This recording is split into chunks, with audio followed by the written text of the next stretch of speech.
महाकुंभ में अब सनातन के रंग देखने को मिलने लगे हैं, जहां छावनी प्रवेश के साथ साथ ध्वज पताकाएं, धर्म पताकाएं लहराने लगी है।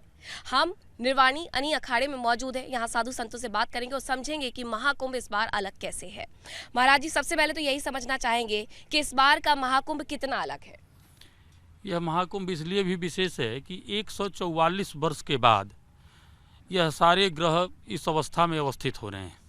उसके साथ साथ सनातन की जो विशिष्ट परंपरा है हमारी, उस परंपरा का समन्वय और परंपरा का एक ध्वज है, स्थापना करने का एक, सनातन को एक साथ जोड़ने की एक परंपरा है। निर्वाणी अखाड़ा हमारा तीनों अनियों में प्राचीन और बड़ा सर्वश्रेष्ठ अखाड़ा है।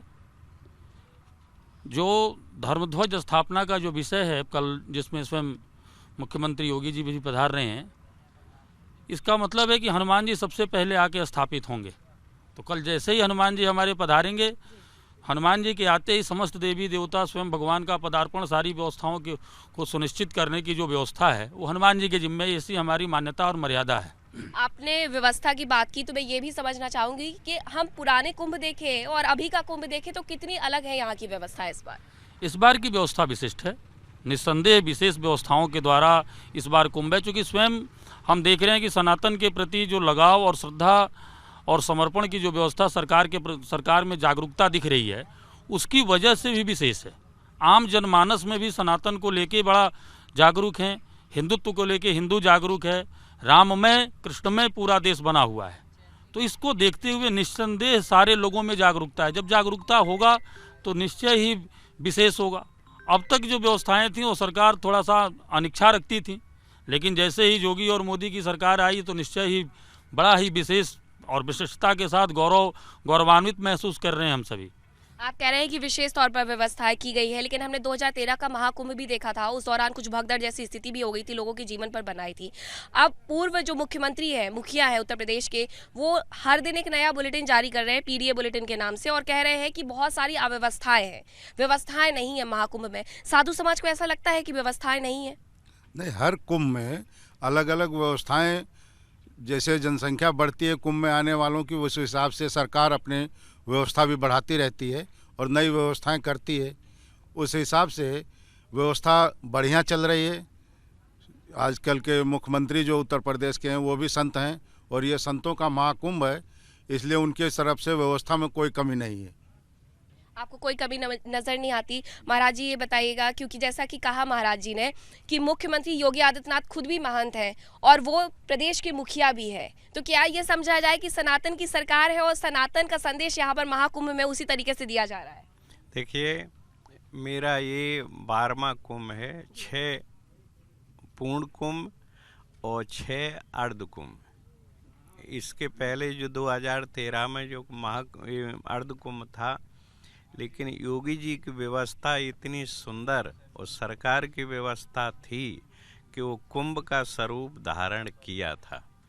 और मैं गुजरात से आता हूँ और भारत भर में नहीं, विश्व भर में उसकी ऐसी मैसेज थी। पहले हम लोग लोटा और कमंडल लेके बाहर जाते थे, जब आते थे तो बूट भी धोने पड़ता था और नहाने तो पड़ता ही था। लेकिन ये सरकार 2013 से बाहर जाना बंद हो गया है। चाहे यात्री होए, चाहे संत होए, कैंप वाले भी हों, अखाड़े वाले भी हों, सबकी व्यवस्था वहीं कैंप में की जाती है। जैसे अन्य पब्लिक, बाहर से पब्लिक आती है, उनकी ये देखो सरकारी व्यवस्थाएं, रोड ऊपर थूकने का है, बाथरूम जाने का है, लेटरिन जाने का है, जहाँ स्नान, जहाँ संगम में उसके दूर दूर लेटरिन बाथरूम बनाए गए, जिसकी गंदगी नाम की वस्तु नहीं है। मेरे वो गुजरात से वहाँ के मुख्यमंत्री उस समय के रूपाणी साहब आए थे और नायब मुख्यमंत्री श्री नितिन भाई पटेल साहब आए थे। अभी थोड़े दिन के पहले मेरे यहाँ प्रोग्राम थे तो दोनों लोग आए थे। वो बोले थे कि ये ऐसी व्यवस्था क्योंकि वो हिंदू हैं, हर कुंभ में जाते आते हैं, तो कभी नहीं देखी थी उससे एक कुंभ कैसा रहेगा। तो मैं बोला जब अर्ध कुंभ में ऐसी व्यवस्था थी तो इससे तो पूर्ण कुंभ में इसमें तो और ही सुंदर व्यवस्था रहेगी। तो व्यवस्थाएं मतलब कि विशिष्ट की गई है, लेकिन जो विपक्ष के द्वारा आरोप लग रहे हैं कि व्यवस्थाएं नहीं की गई हैं, क्या आप उसे स्वीकार करते हैं? नहीं, विपक्ष का काम सदैव होता है विरोध करना। जो अपना विरोधी होता है ना, हर व्यक्ति में अच्छाई का, वो बुराई का दर्शन करता है। जो अपना समर्थक होता है बुराई में अच्छाई का दर्शन करता है। इसलिए विपक्ष तो उनका काम है विरोध करना, तो विरोध करेंगे। लेकिन जिसकी देखिए वो मोतिया जिसको आंख में आ जाता है तो उसको सारा संसार कलरिंग दिखाता है, इसलिए उनकी आंखों में मोतिया चढ़ा हुआ है, क्योंकि वो भूतकाल में व्यवस्था नहीं कर सके थे। बहुत बड़ी बात कह रहे हैं आप। भूतकाल में जो अव्यवस्थाएं थी उसके कारण मोतियाबिंद हो गया है शायद विपक्ष को। महाराज जी, इस बार की व्यवस्थाएं कितनी विशिष्ट नजर आती हैं? जो सनातन के रंग हैं, क्या वो अब ज्यादा उभर करके सामने आ रहे हैं? हिंदुत्व ज्यादा उभर रहा है? बिल्कुल बिल्कुल बिल्कुल ज़्यादा उभर रहा है। सनातन धर्म आगे चल रहा है, पहले के अधिकार से अब इस समय बहुत बढ़िया चल रहा है। पहले आपको देखने में क्या रहा है? ये आप बताएंगे। मेरा तो पहला महाकुंभ है, मैं पहली बार आई। पहली बार आई तो हम तो अपना कम से कम सन 65 से आ रहे हैं, सन 65 से आ रहे हैं। और सन 1965 में जो देखे कुंभ, और उसके बाद से तब तक कुंभ हम देखते चले आ रहे हैं। इस बार का कुंभ इतना बढ़िया भव्य दिव्य हो रहा है कि इसमें अपना ऐसा कुंभ हम कभी भी नहीं देखे।